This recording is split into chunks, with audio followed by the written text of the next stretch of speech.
KREM 2 News begins now.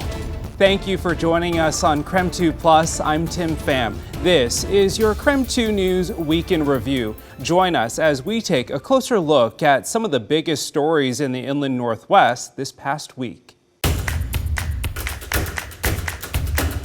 Kiana Henry had a warrant when she crashed into a police Bearcat during a pursuit Friday. A warrant for running over another police officer. 21-year-old Kiana Henry covered her face and shook her head as a court commissioner read her charges. Second-degree assault as well as attempt to elude a police vehicle. Charges she's now repeated. That incident would have occurred on November 2nd, 2023. 8 months later.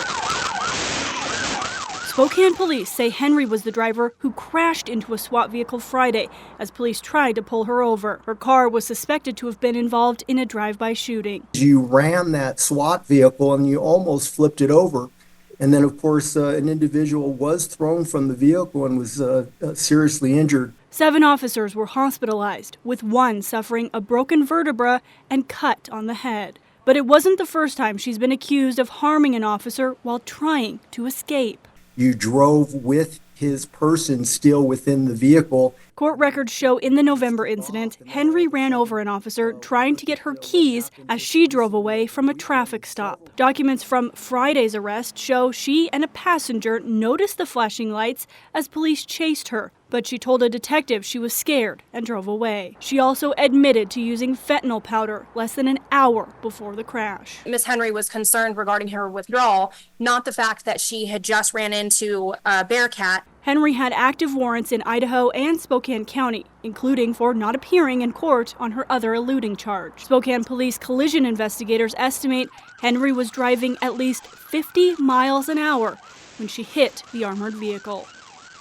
Henry's bond for both cases is $200,000. The 2 men who were in her car Friday were not arrested. Shannon Mowdy, KREM 2 News.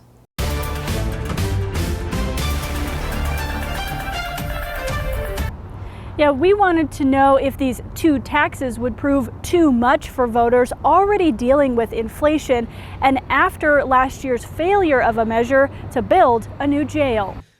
It was top of mind last week. It's a little bit challenging for me to support this effort at this time because I know that there are a lot of people out there that are hurting financially.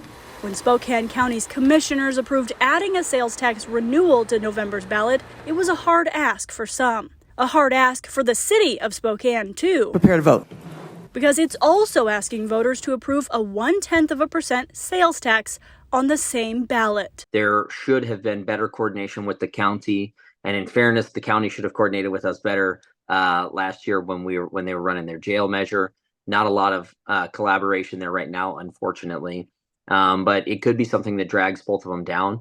Councilmember Jonathan Bingle believes the city's new tax will fail, in part because he says it's not clear enough what the money will be used for. The ballot will read, funding enhanced community safety and other public safety operations. Well, what's been described to us as a major part of community safety, according to this council and this administration, is solar panels and bike lanes. And I just don't think that that's what, the people have in mind when they think community safety. Councilmember Zach Zappone wouldn't gaze into the crystal ball of how the vote could go, but he says this is a better option than a more expensive property tax council voted down in May. So if you spend $50,000 in a year on taxable goods, so not groceries or medications or other items, but $50,000, you'd be paying $50 in taxes. He says voters have been vocal about wanting more public safety. Without this levy passing, there will be reductions. So to do any reductions in the city, we would have to be making reductions in services for police and fire. The county's tax would continue funding juvenile detention and jails. Last year, a measure to build a new jail using a 2/10 sales tax failed. Bingle estimates if the county revisits that ask next year and the city's tax is approved, it could take away some ability to fund a new jail. If I'm the valley, why am I agreeing to 2/10 to give 60% of my 2/10 to the county, but the city of Spokane is giving 60% of 1/10 and then 15% of another 10th? I think it hurts our efforts with a jail region-wide. Ultimately, voters will decide what they're willing to pay. come November 5th. A spokesperson for Mayor Lisa Brown's office said they do plan to sit down with county leadership to discuss their shared community safety goals, but they declined to comment until that conversation happens. Shannon Mowdy, KREM 2 News. I'm outside Malden's town hall, and this pole right next to it is the town's new emergency siren. The hope is that whether you're near or far, you will hear when that emergency siren is activated. The mayor told me during tests this week, it could be heard from about a mile away. Malden is improving how it prepares for wildfires one step at a time. When the Babb Road fire raced toward town 4 years ago, the city lost power. This prevented the town's emergency siren from activating. They had to go door to door with a horn to notify people, and that's not the way you wanted to go about evacuating a town. Shandell Frick still lives in Malden and says wildfire safety is always top of mind this time of year. She's pleased the city took the steps to improve its alerting system by installing a battery-powered siren. If the power goes out, the batteries are here to drive the speaker and to support the communication from the control panel. Ed White represents Whelan Engineering, which designs and manufactures warning equipment. He says the company learned Malden's story and generously upgraded its system. Very simple, but most of all, very reliable. Last week, he worked with the city to test the siren, which can be activated simply by a couple keystrokes. In the event of an emergency, they will come in, press call key 1, and send. White gave me a test demonstration. This is a test. This is a test of the emergency warning system. A siren that will work independently with battery power is a welcome step in Malden's road to recovery. Absolutely, it comforts me. Having this state-of-the-art alarm system that Wayland provided for us is just going to be one additional thing to make us more prepared in the event of an emergency. Amanda Rowley, KREM 2 News.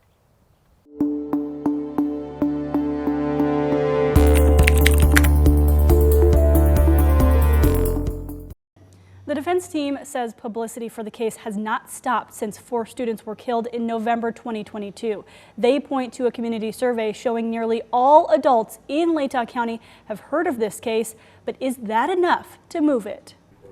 Brian Koberger's defense team argues his trial must be moved due to, quote, pervasive, inflammatory, often inaccurate, and highly prejudicial publicity, and a small jury pool. Former Attorney General Dave Leroy says it's not just about how well known a case is. But the test here is Idaho Criminal Rule 21, and that is a test of can a fair and impartial trial be had in Latah County? The defense surveyed Latah County adults and said analysis showed most are biased and have misleading or false information about the case. The defense says case recognition in Latah County is 98%, with 70% already believing the defendant is guilty. They're asking Judge John Judge to consider Ada County. But, of course, the Koberger case has had a great deal of publicity here.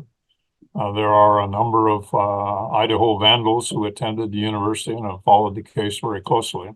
So one cannot pretend that people in Ada County have not heard about the case. Though Leroy says Ada County residents wouldn't be as close to the case or the crime scene. And as for how often venue changes are granted in Idaho, it's not particularly common. Leroy says of the tens of thousands of criminal cases in Idaho, a few hundred actually go to trial. And among those, there are very, very few that have the degree of publicity or potential for prejudice that call for a change of venue. Similarly high-profile cases in Idaho against Lori Vallow Daybell and husband Chad Daybell did have a venue change. In his ruling, Fremont County Judge Stephen Boyce called publicity in eastern Idaho prejudicial and sometimes inflammatory, and also cited Ada County's larger jury pool and courthouse.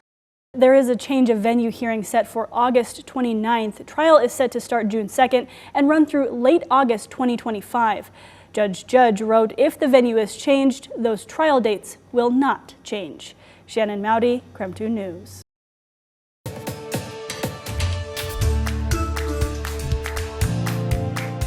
Many viewers are raising concerns about Sheriff Bob Norris's statement following the tort claim filed against him. Now, I asked state agencies if he can use Sheriff's Office resources such as an official letterhead and its Facebook page to address a campaign matter. Well, the tort claim describes alleged comments Sheriff Norris made about Penny Collinson at a Republican candidate forum. The claim says Collinson's at the forum as a photographer for Sheriff candidate John Bauer. In Norris's statement, he said he won't allow political operatives to tarnish his reputation, which is why he's offering $10,000 of his own money for video evidence of the claims against him. Now, Norris is running for re-election, and I asked the Secretary of State's office about his use of the official sheriff letterhead and social media for campaign matter. Now, they say although he is running for office, this is not a campaign finance violation. I also asked the Idaho Attorney General's office to weigh in. Right now, they are working on getting that information. Now, Sheriff Norris was unavailable for interviews today as well as tomorrow. I also spoke with Collinson and her attorney who filed the tort claim against Norris. Both say they cannot provide additional comment right now. We are expecting, as I mentioned, to learn more on the legality of the sheriff's statement from the Attorney General's office tomorrow. Amanda Rowley, KREM 2 News.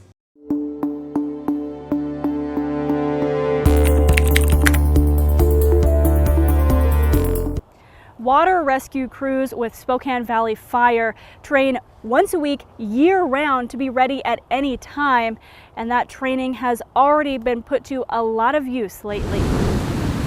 On a breezy weekday, the Spokane River at Islands Trailhead isn't seeing the crowds it does at week's end. It's been busy, and so have firefighters. People typically underestimate the potential risk involved with swimming in the river.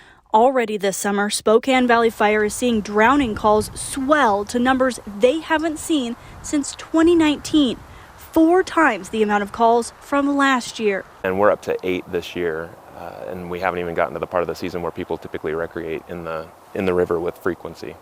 So it's quite alarming. Division Chief Brian Treffry says while the water's slow and shallow in parts, any area of the river can be a danger zone. Slippery rocks, unstable footings.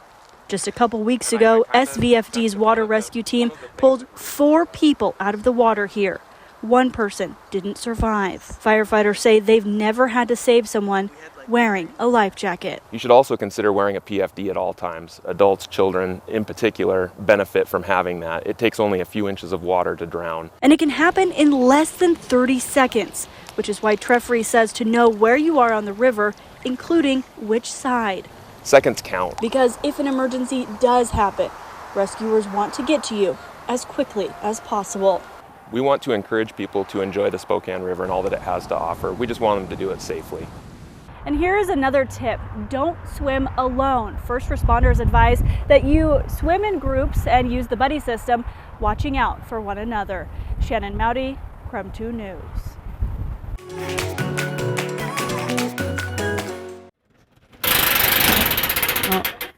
Never gets old of opening up the shelves. Stephanie Plowman has been opening these shelves for 32 years. Pulling out our oldest book that we have. But these books have lived lifetimes.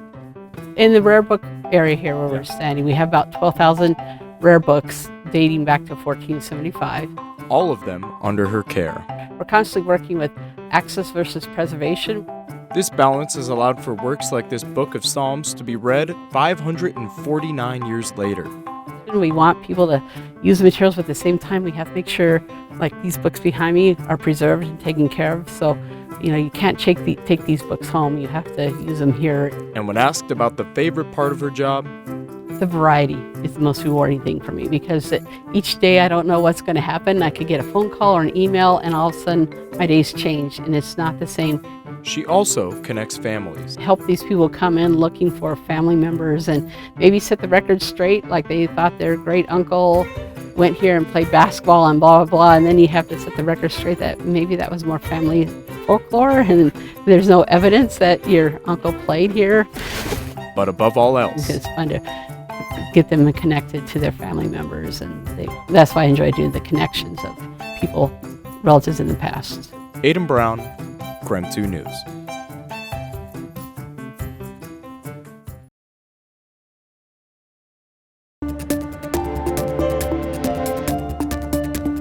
Well, good morning, good morning, good morning. What a great thing to celebrate. Christmas in July. And what's so exciting is that our men and women who are serving all over the world from Fairchild Air Force Base, they're going to wake up on a really hot summer day somewhere and get a little care package from home. Normally, we only do treats to troops during the holiday season, but guess what?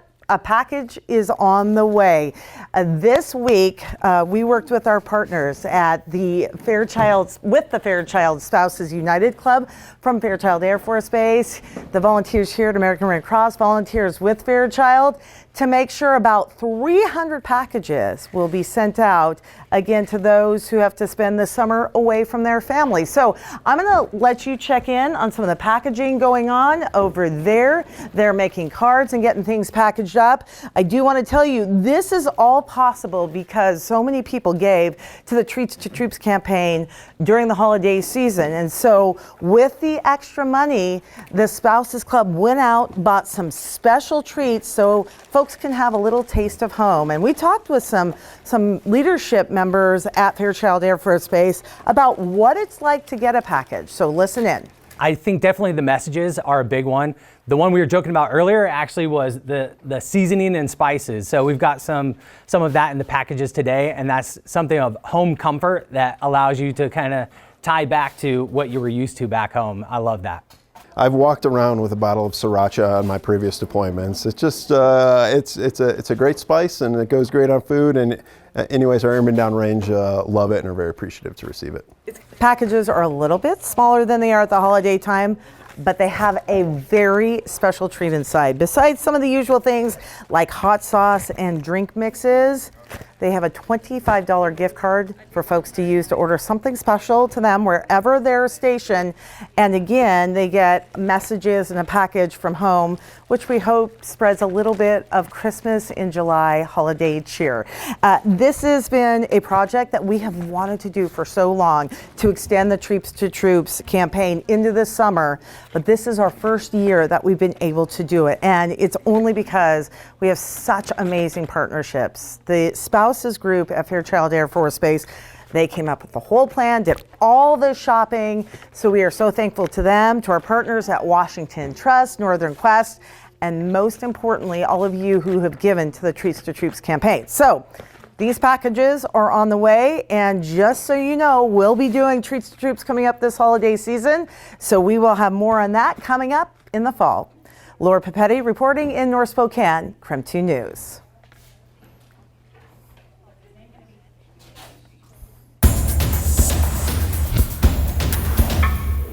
Year 3 of the Jason Eck era in Moscow is set to begin. The Idaho Vandals were picked to finish 3rd in the Big Sky Conference this season, and the program boasts 5 preseason all-conference players. That's the fun part about college football, seeing which guys are going to emerge. And, we had some kind of household names amongst our fans that we lost last year, but we're going to have some new household names. I'm excited to get back out there on the field with all my teammates, throw the pads on.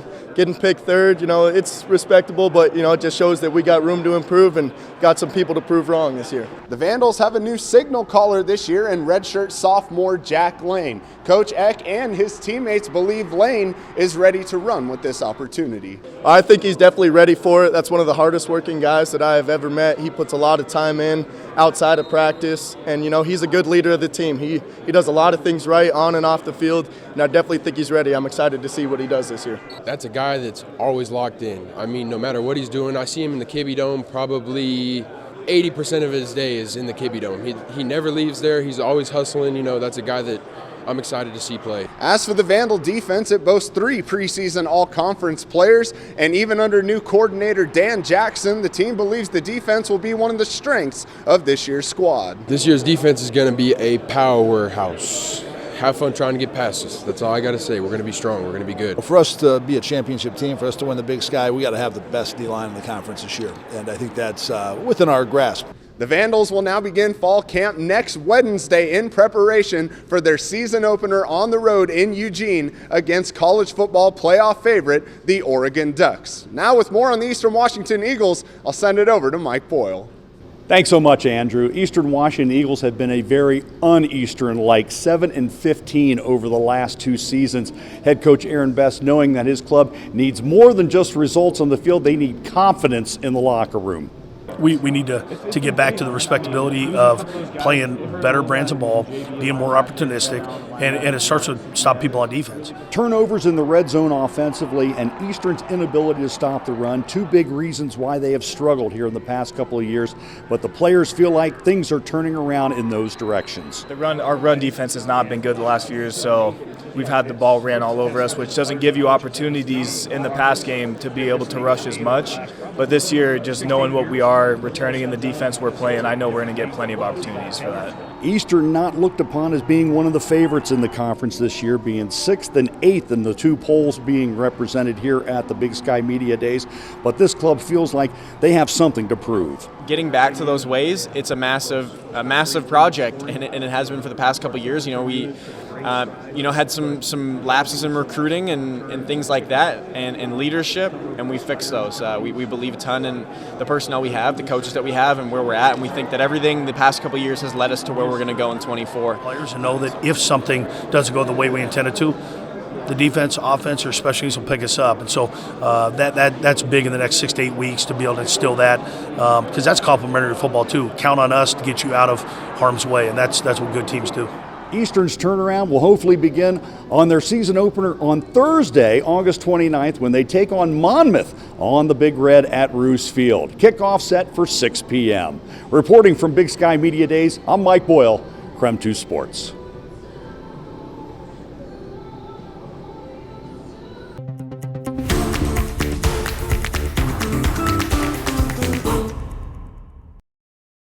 On the newest Spokane professional sports team, the Spokane Zephyr was back on the pitch today as they continue training ahead of the inaugural USL Super League season. And through 3 weeks of practice, head coach Joe Johnson is pleased with where her team is at. The best part about it is the players' growth mindset to be challenged. Everyone's coming in from different environments, different experiences, different game models, different styles of play, and so them being open, it may be uncomfortable at times to ask players who weren't asked to do, different things within their positional profile. So it's been really neat, but definitely scratching the surface and then getting into more nuances as we know each other, get more players into the market, and get more into it. This will be a season filled with firsts for the Zephyr, including the club's first ever signing, midfielder Marley Canales, who is honored to be the club's first ever player. It was something that I wanted to be a part of because it's a new league and a new opportunity in this country, and it's going to compete with the NWSL. And I think a lot of us having experience in the NWSL, we know